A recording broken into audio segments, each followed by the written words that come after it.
Jean-Marc Kaboun, bonjour. Bonjour. Le bureau de l'Assemblée nationale vient de diffuser un communiqué condamnant des propos considérés comme indignes que vous auriez tenus il y a quelques jours. Un dossier disciplinaire vient d'être ouvert à votre encontre.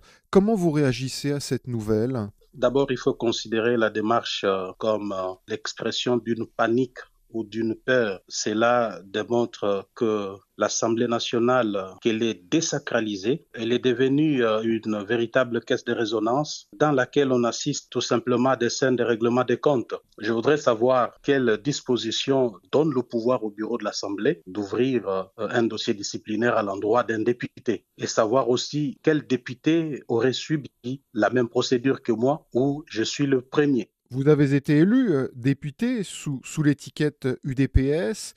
Votre ancien parti menace également de vous retirer votre mandat parlementaire. Qu'en pensez-vous? La Constitution est claire. Un député national élu sur une liste appartient à cette liste, donc au parti. Mais dès lors que le parti l'exclut, les députés gardent son mandat. Un député ne peut perdre son mandat que s'il a délibérément quitté le parti qu'il avait aligné aux élections. Tout le monde sait que j'ai été exclu de l'UDPS. Donc il ne devait pas y avoir un débat si on avait des gens qui réfléchissent normalement. Est-ce que l'idée d'une démission vous a déjà traversé l'esprit? Non, non, c'est pas l'UDPS qui m'avait élu comme député national. Je suis un élu du peuple. J'ai démissionné de ma fonction de premier vice-président parce que j'estimais que cette fonction, je l'avais acquise au nom de l'UDPS. Et j'ai démissionné. C'est clair là-dessus.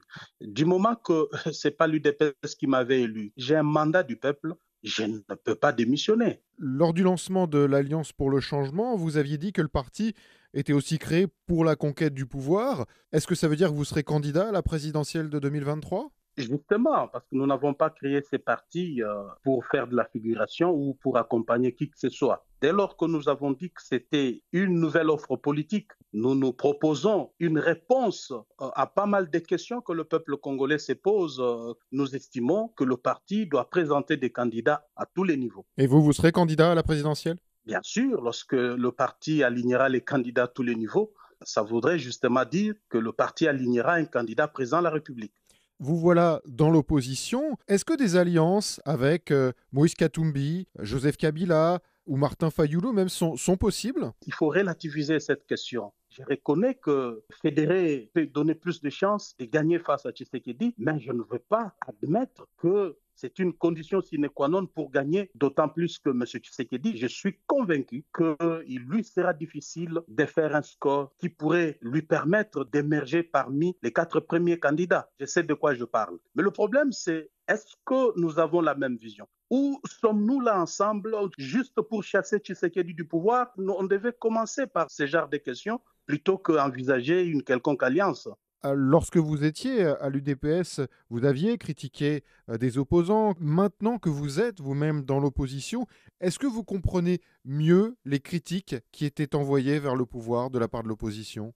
Dès lors que j'ai compris dès le départ que M. Tshisekedi avait des difficultés pour asseoir la gouvernance, avoir la maîtrise de l'appareil de l'État entre ses mains, moi-même, je m'inquiétais. En fait, j'étais un opposant au sein du pouvoir parce que je ne peux pas vous dire combien de fois j'ai été peiné de voir certaines choses se passer à l'interne, combien de fois ai-je rappeler à l'ordre M. Tshisekedi sur pas mal de questions. Ça ne demande pas d'être opposant au Congo pour voir que le pays ne marche pas, tout est au rouge. Est-ce que ça veut dire qu'aujourd'hui, vous êtes prêt à donner les véritables raisons de votre rupture avec le président Tshisekedi?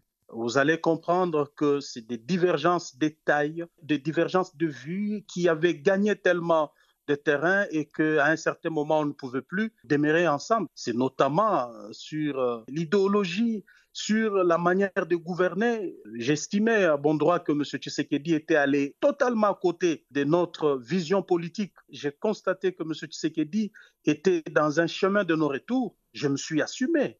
Vos détracteurs vous accusent d'enrichissement illicite. Que répondez-vous à ce type d'accusation? C'est une bêtise humaine que de parler des histoires comme ça. Tout le monde sait dans ces pays qu'un député national, au bout d'un mandat, il ne peut pas manquer de se construire des maisons. N'ai-je pas dénoncé le train de vie excessif des institutions? Mais l'Assemblée nationale est l'une de ces institutions le plus budgétivore. J'en faisais partie. Je bénéficiais de ces trains de vie. Quoi de plus normal que je puisse construire une maison où j'habite avec? Quand je parle du détournement, les gens doivent comprendre que ce n'est pas une maison. C'est des centaines et des centaines de millions de dollars placés dans des paradis fiscaux, placés dans des multinationales. C'est des espèces sonnantes qui quittent le pays dans des jets privés. On doit comparer ça avec ma petite maison dans le faubourg de Kinshasa. Ça dénote clairement la panique et la peur qu'ils expriment en disant des choses qui ne tiennent pas debout. Jean-Marc Kaboun, merci.